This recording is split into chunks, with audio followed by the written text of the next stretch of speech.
Temuan mayat tanpa identitas.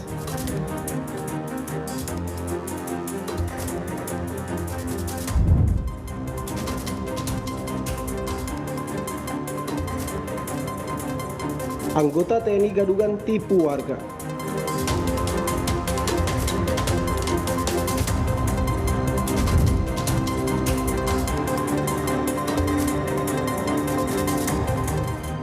Dewan Perwakilan Rakyat Daerah evaluasi sistem zonasi PPDB.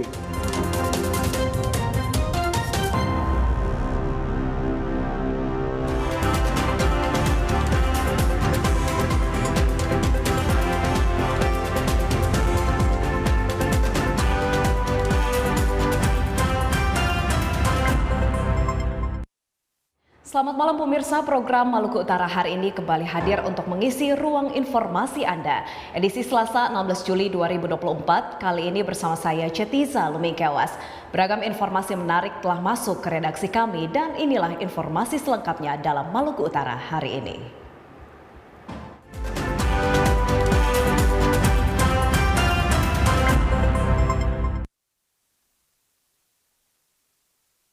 Kita ikuti informasi pertama. Sesosok mayat ditemukan warga terdampar di pantai Desa Gemaf, Kabupaten Halmahera Tengah, Provinsi Maluku Utara.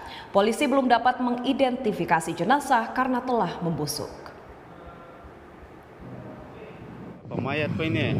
Warga Desa Gemaf, Kecamatan Wede Utara, Kabupaten Halmahera Tengah, digegerkan dengan penemuan sosok jenazah di pantai desa setempat. Jenazah tersebut ditemukan warga dalam kondisi membusuk terdampar di bibir pantai saat mereka mengambil pasir.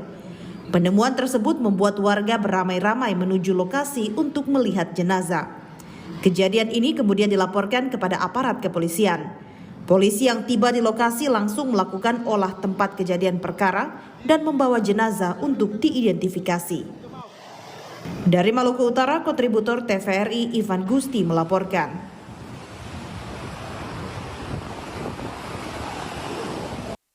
Selain itu pemirsa, seorang pria yang mengaku anggota TNI Kodim 1501 Ternate ini viral di media sosial.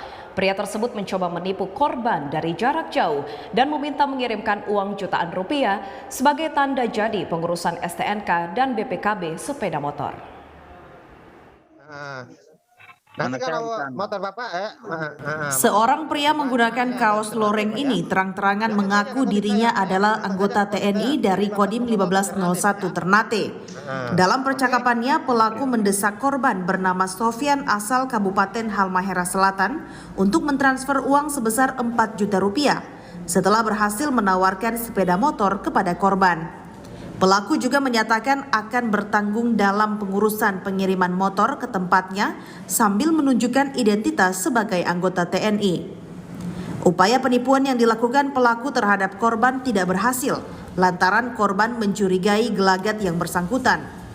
Menanggapi video viral itu, Kodim 1501 Ternate menegaskan pria dalam video itu bukan anggota TNI dari satuan mereka dan hanya modus yang dilakukan pelaku kejahatan. Personel yang ada di dalam video viral tersebut bukan anggota Kodim 1501 Ternate. Sekali lagi bukan anggota Kodim 1501 Ternate. Sehingga bisa dipastikan ada maksud-maksud tidak baik untuk orang tersebut menggunakan nama sebagai prajurit Kodim 1501. tim juga akan bekerja Pak. Saya sudah perintahkan tim intel kami untuk menyelidiki keberadaan personel tersebut yang ada di video. Tentunya kami juga koordinasi dengan polisi. Mungkin apabila polisi ada informasi tentang keberadaan personel tersebut, tentunya akan kita tindak lanjuti. Mungkin kita lanjutkan dengan proses hukum. Dandim 1501 Ternate mengimbau masyarakat agar tidak mudah percaya dengan aksi penipuan serupa. Meskipun begitu, pihak TNI akan berkoordinasi dengan polisi untuk secepatnya memburu pelaku. Dari Maluku Utara, kontributor TVRI Ivan Gusti melaporkan. Dewan Perwakilan Rakyat Daerah DPRD Provinsi Maluku Utara mengevaluasi sistem zonasi PPDB. Dari hasil pantauan anggota Komisi 4, didapati masih banyak orang tua yang menyekolahkan anaknya ke sekolah favorit sehingga sejumlah sekolah di daerah kurang peminat. Penerimaan peserta didik baru PPDB jalur zonasi adalah salah satu mekanisme pendaftaran siswa baru pada sekolah-sekolah negeri yang berdasarkan pada pembagian wilayah atau zona geografis. Setiap sekolah menetapkan zona-zona tertentu dan menerima siswa berdasarkan lokasi tempat tinggal mereka. Hal ini bertujuan agar pendidikan dapat semakin merata di daerah. Namun anggota Komisi 4 Dewan Perwakilan Rakyat Daerah DPRD Maluku Utara saat melakukan evaluasi menemui berbagai kendala. Salah satunya masih banyak orang tua yang menyekolahkan anaknya di sekolah favorit sehingga banyak sekolah di daerah sepi peminat. Untuk itu pihak DPRD akan segera menindaklanjuti hal tersebut melalui usulan peningkatan mutu pendidikan di setiap sekolah, baik dari kualitas tenaga pendidik maupun fasilitas sekolah. Harapan kita adalah kedepannya ada peningkatan mutu yang bisa merangsang seluruh siswa dan orang tua agar bisa menentukan seluruh sekolah-sekolah yang telah tersedia. Karena fakta yang kemudian komisi dalam melakukan monitoring kemarin itu, kami menemukan banyak permasalahan-permasalahan khususnya mutu pendidikan di sekolah-sekolah yang ada di Kota Ternate. Misalnya kami mengambil contoh di Kota Ternate karena kami monitornya di Kota Ternate. Animo masyarakat ini masih menginginkan anaknya untuk sekolah-sekolah yang berprestasi dan tentu menurut pandangan orang tua ini sekolah yang berprestasi di Kota Ternate itu hanya beberapa sekolah yang kemudian menjadi pusat perhatian bagi orang tua untuk menyekolahkan anaknya di situ. Nah, ini telah menjadi catatan terpenting bagi Komisi 4 Komisi Pendidikan di Provinsi Maluku Utara dalam rangka melakukan evaluasi untuk merekomendasikan penguatan pendidikan ke depannya. Ruslan Kubais menambahkan, stigma sekolah tidak berprestasi harus ditepis pihak pemangku kepentingan terkait, terutama masyarakat. Untuk itu layanan dan fasilitas sekolah terutama di daerah 3T harus ditingkatkan agar setiap anak memiliki hak dan kewajiban yang sama dalam menempuh pendidikan yang layak. Polemik di sektor pendidikan di Maluku Utara juga akan disampaikan ke pemerintah Provinsi Maluku Utara dengan harapan segera ditindaklanjuti. Tim Liputan TVRI Maluku Utara melaporkan. Bisnis di bidang perdagangan menjadi salah satu sektor yang banyak diminati para pelaku usaha. Namun tak jarang banyak tantangan yang harus dihadapi untuk terus menjalankan usaha di bidang ini. Lantas bagaimana perjalanan dan kunci keberhasilan pengusaha sukses yang memasok produk ikan dan daging frozen di Pulau Halmahera ini? Kami ajak Anda untuk menyaksikan dialog singkat yang telah kami rekam sebelumnya bersama dengan Sumarno sebagai pengusaha ikan dan daging frozen di Sofifi berikut ini. Salam jumpa pemirsa, Anda kembali menyaksikan dialog singkat dalam Maluku Utara hari ini. Kali ini bersama saya Megumi Nayoan. Pemirsa, kita akan membahas hari ini sebuah topik yang menarik tentunya karena kita akan melihat bagaimana sebenarnya perjalanan seorang pengusaha sukses dari titik awal berada di Maluku Utara hingga bisa melebarkan sayap di bidang usaha yang saat ini sedang ia geluti. Bagaimana peranannya, bagaimana tantangan maupun naik turun yang harus dihadapi ketika membangun usaha di tanah rantau. Kita akan ikuti dialog bersama dengan Pak Sumarno yang merupakan pengusaha ikan dan juga daging frozen yang ada di Maluku Utara. Oke, baik. Pak Sumarno, apa kabar nih hari ini? Alhamdulillah baik Mbak, sehat. Baik, sehat juga ya. Nih kita mengganggu di sela-sela pekerjaan Pak Sumarno nih ya. Ya, nggak apa-apa Mbak. Oke. Nah, Pak Sumarno, sebagai seorang pengusaha pasti tidak seperti membalikkan telapak tangan tiba-tiba langsung jadi seorang pengusaha. Ada proses, ada juga cerita di balik itu. Nah, kita ingin tahu nih Pak, sebenarnya gimana sih Pak awal mula Pak Sumarno boleh berkarya sebagai pengusaha di tanah rantau di Maluku Utara saat ini? Ya pertamanya itu kita ke Maluku sih ini Mbak, itu pertama itu 2009 kalau nggak salah itu. Itu 2009 waktu itu kita masih susah Mbak, masih jualan gado-gado ikut orang waktu itu. Nah, terus habis itu selang 2 bulan kita pindah kerja bangunan, di situ 2 bulan. Nah, terus habis itu lagi kita pindah di jualan es krim pakai sepeda ontel Mbak, itu kurang lebih sekitar 3 tahun kalau nggak salah itu. Nah, terus baru kita mulai menjajaki di mandiri dong, begitu nggak ikut orang begitu. Nah, aku baru menjajaki jual ayam frozen ini. Waktu itu ya pertamanya itu baru ngencer Mbak, 1, 2 karung, 3 karung begitu. Sampai 2018 waktu itu ya di 2018 itu aku sempat usahaku juga sempat besar, Mbak. Nah, terus ada kendala juga. Nah, akhirnya kita vakum berapa bulan, terus aku lanjutin lagi. Ini aku kerja bareng sama Maida, PT Maida Fortuna ini. Sekarang untuk nyuplai ke perusahaan, ya pasar domestik itu. Jadi untuk pasar domestik ya rumah makan, pengencer ayam itu, pokoknya setiap pasar-pasar hampir 90% itu di kabupaten Halmahera itu kami sudah pasok dari kami. Daging yang diproduksi di sini ya. Ya, dari sini. Nah tapi sebelumnya Pak, Pak Marno ini asalnya dari mana? Dari Solo, Pak. Dari Solo. Dari Solo ya, Mbak. Oke, jadi dari Pulau Jawa ke Pulau Maluku ini ya, merantau gitu ya. Merantau, Mbak. Oke. Emang sebelumnya sudah tertarik di bidang usaha kuliner atau memang mungkin awalnya masih ikut dulu? Pertamanya itu ya kita masih awam, Mbak, nggak tahu kesini ya, pokoknya cuma ikut teman gitu aja lah. Mau ngadu nasib daripada di Jawa banyak nganggur ya sudah ikut coba merantau gitu ke Ternate itu kayak apa aku juga belum tahu waktu itu aja. Masih naik pesawat itu harga berapa? 650 kalau nggak salah. 2009 ini ya? Waktu itu masih pesawatnya Express kalau nggak salah itu. Pokoknya itu. Nah, terus habis itu kita di Ternate dikenalin sama teman itu untuk jualan gado-gado. Nah, dari situ kok kita bisa mikir, ini kalau dikasih persen jualan segini, aku rugi. Merantau sudah jauh-jauh, ninggalin keluarga. Sudah kita lompat cari yang lain lah, yang siapa tahu dapat lebih lah, intinya kan begitu. Terus jualan ikut di kerja bangunan. Di kerja bangunan kita nggak begitu sanggup, Mbak, kalau kena panas. Terus akhirnya sudah jualan es krim. Ada yang teman yang ngajak jualan es krim, ayo kalau kamu mau sudah, yang penting kamu mau, mari jualan, nggak ada persyaratan apa-apa. Ya sudah, aku jualan itu kurang lebih 3 tahun kalau nggak salah itu di situ. Terus aku mulai menjajaki di dunia frozen itu untuk jual beli ayam. Dari daging ayam dulu ya, belum yang lain-lain ini ya. Daging ayam, ayam itu ya datengin. Itu waktu itu aku ambil dari Ternate 3 karung, 2 karung begitu. Terus dijual kembali gitu. Iya, dijual kembali. Langsung di Sovivi. Di Sovivi, terus habis itu kita nyeles terus, Mbak, sampai di Halmahera. Di Halmahera Selatan, Halmahera Utara begitu. Nah, kita sales ke sana, terus alhamdulillah bisa.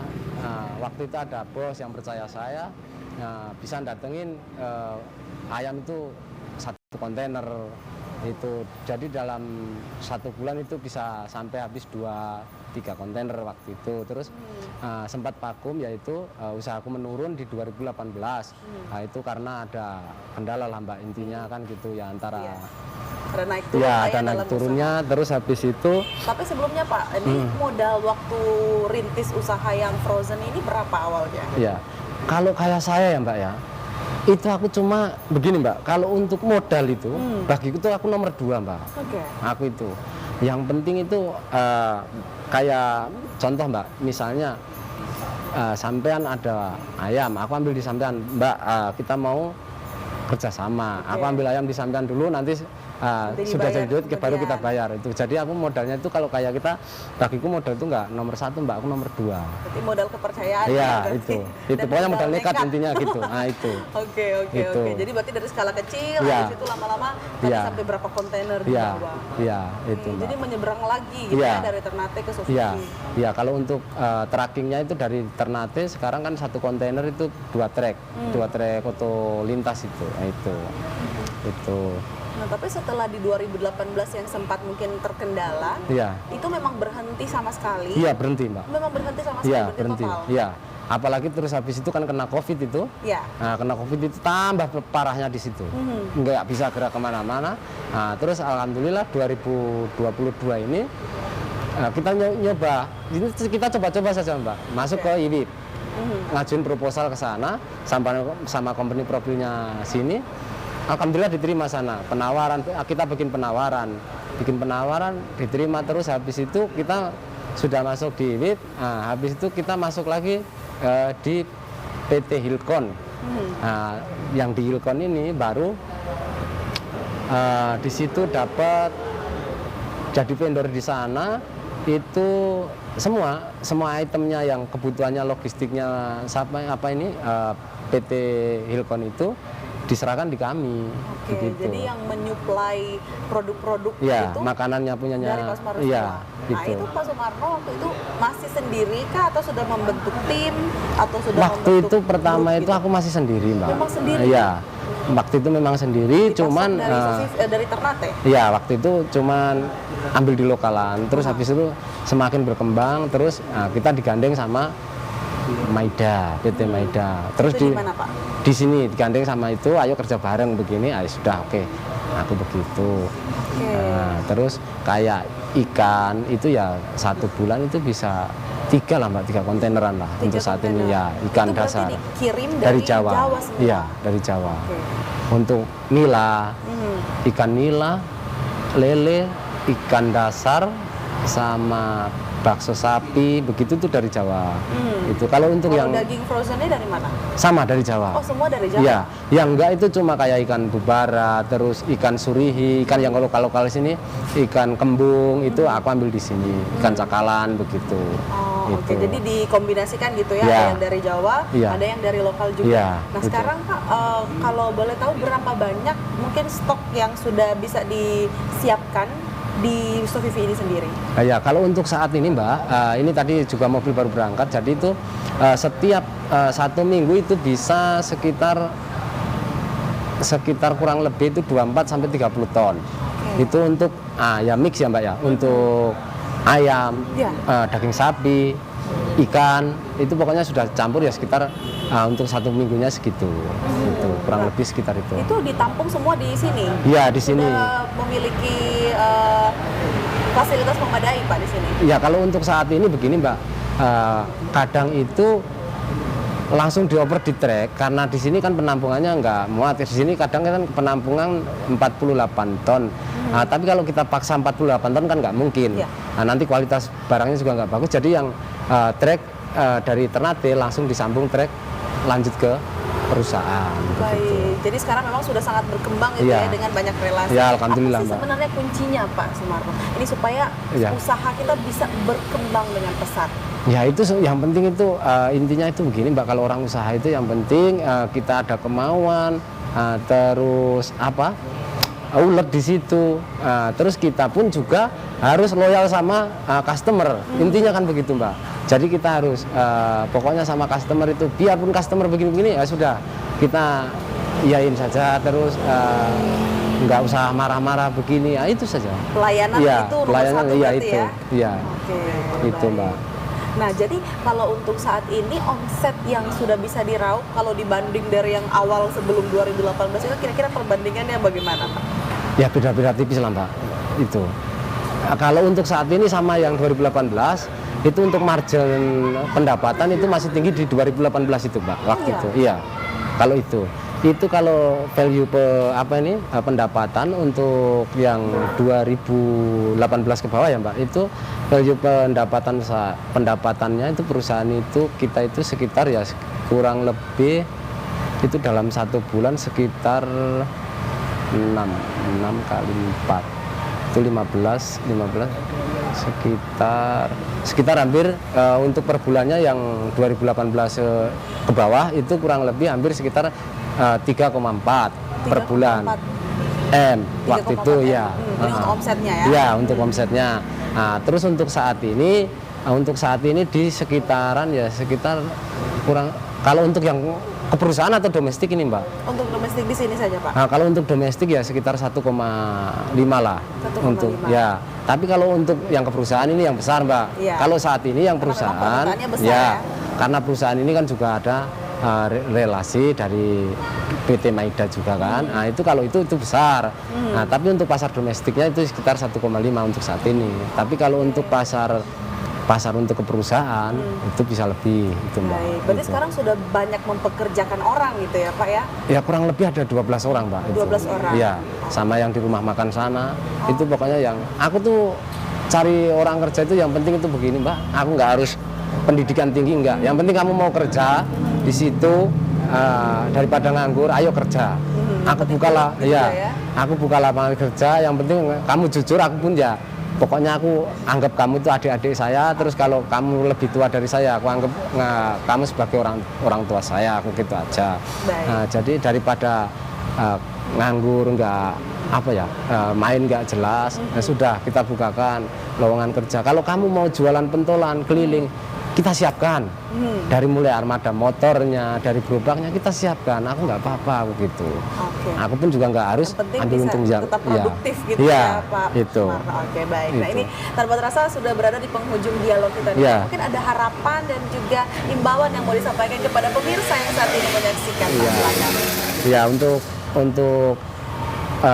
kepada pemirsa semuanya, mari usaha untuk kesejahteraan, untuk di Kota Maluku Utara sini, ini mumpung masih ada kesempatan masuk di perusahaan sana, itu bisa jadi vendor ataupun jadi karyawan di sana, itu mumpung masih ada lowongan kerja masih terbuka bagi siapapun itu. Gitu. Jadi jangan lupa untuk memanfaatkan setiap kesempatan yang ada seperti itu ya, Pak. Itu, Pak. Baik, terima kasih banyak Pak Sumarno untuk waktu dan informasi yang sudah diberikan. Tetap sukses terus Pak untuk setiap usahanya, dan semoga bisa menginspirasi pemirsa yang saat ini sedang menyaksikan. Baik, dan pemirsa, demikianlah wawancara dialog singkat kami bersama dengan Pak Sumarno, salah satu pengusaha ikan dan daging frozen yang ada di Sofifi, Maluku Utara. Semoga dapat menginspirasi Anda yang saat ini sedang menyaksikan. Dan akhirnya saya Megi Gunawan. Inilah akhir dari dialog kita, dan nantikan dialog singkat selanjutnya dengan beragam topik menarik lainnya. Pemirsa, kami ajak Anda untuk menyaksikan informasi Klik Sulampa, berita yang kami himpun dari wilayah Sulawesi, Maluku, dan Papua berikut ini.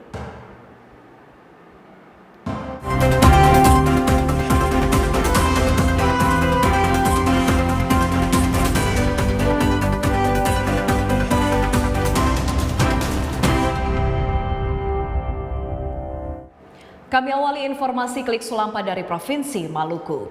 Gempa bumi 3,1 magnitudo terjadi di bagian barat daya Maluku Tengah, Provinsi Maluku pada kedalaman 104 km.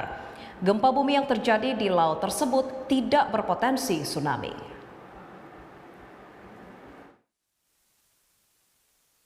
Gempa ini terjadi pada pukul 13.09 waktu Indonesia Timur, Laut Maluku Tengah, tepatnya di 47 km barat daya Nusa Laut dan 52 km selatan Saparua, Kabupaten Maluku Tengah. Hasil analisis BMKG menunjukkan gempa bumi itu memiliki kekuatan 3,1 magnitudo. Epicenter gempa bumi terletak pada 04,04 lintang selatan dan 128,55 bujur timur atau pada 104 km barat daya Nusa Laut Saparua. Gempa bumi yang terjadi merupakan jenis gempa bumi dangkal akibat adanya aktivitas sesar lokal. Hasil permodelan BMKG menunjukkan gempa bumi tersebut tidak berpotensi tsunami. Hingga pukul 13.50 waktu Indonesia Timur, hasil monitoring BMKG Stasiun Meteorologi Amahai menunjukkan tidak adanya aktivitas gempa bumi susulan atau aftershock. BMKG mengimbau masyarakat agar tetap beraktivitas seperti biasa dan tidak terpengaruh oleh isu yang tidak dapat dipertanggungjawabkan kebenarannya. Masyarakat juga diminta untuk memastikan informasi resmi bersumber dari BMKG yang disebarkan melalui media sosial komunikasi resmi yang telah terverifikasi dan dapat dipertanggungjawabkan. Dari Masohi, Maluku Tengah, kontributor TVRI Fatahil Asia melaporkan. Selain itu, pemirsa, kasus kekerasan seksual dan perikanan mengalami peningkatan di Kabupaten Kepulauan Sangihe, Provinsi Sulawesi Utara, yakni kasus pelecehan sebanyak 52 perkara dan 2 perkara kasus perikanan dengan 8 tersangka. Data dari pihak Kejaksaan Negeri dari tahun 2023 hingga Juli 2024, kasus pelecehan seksual dan perikanan mengalami peningkatan. Kasus pelecehan seksual sebanyak 52 perkara dan korban didominasi anak-anak di bawah umur. Sementara itu, kasus perikanan seperti illegal fishing, penyeludupan, dan permasalahan dokumen kapal sebanyak 2 perkara. Dengan jumlah tersangka sebanyak 8 orang, dengan perkiraan kerugian negara mencapai 1 miliar rupiah. Di 2024, perkara-perkara susila tetap menonjol. Dan yang paling menyedihkan itu itu kebanyakan korbannya adalah anak-anak kita di bawah usia 17 tahun. Nah, ini yang sangat miris. Itu perkara perikanan juga mengalami. Nah, ini yang sedang kami laksanakan, walaupun kami ini sebenarnya dalam hal penanganan perkara perikanan ini menemui kendala. Kenapa? Karena persidangannya harus ke itu, tapi di tangan Pak Kasipidum, perkara-perkara perikanan ini dapat berjalan dengan baik. Pihak Kejaksaan meminta para orang tua lebih memperhatikan anak mereka agar tidak tersandung masalah kekerasan seksual, serta akan melakukan koordinasi dengan instansi terkait mengantisipasi meningkatnya kasus kekerasan seksual dan perikanan. Dari Kabupaten Kepulauan Sangihe, Zulkarnain, kontributor TVRI Sulut melaporkan.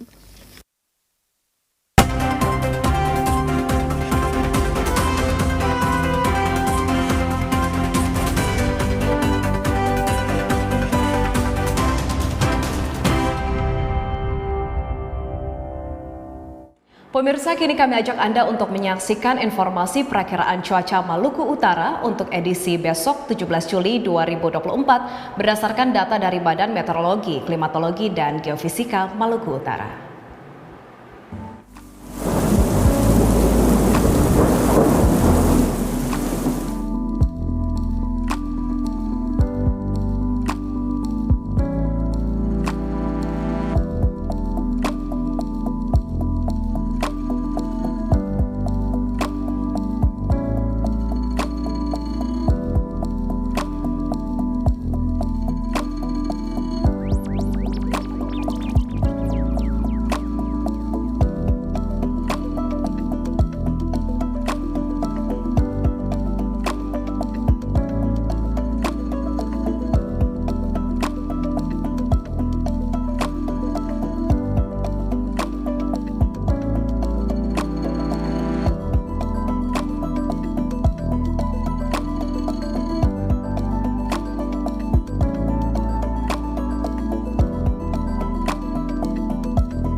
Informasi tadi sekaligus menutup jumpa kita dalam Maluku Utara hari ini. Akhirnya saya Cetiza Lumikawas bersama seluruh kerabat kerja yang bertugas mengucapkan terima kasih atas perhatian Anda. Dan sesaat lagi Anda akan menyaksikan program acara Inspirasi Indonesia dengan judul Penjaga Nada Langit. Selamat malam dan sampai jumpa.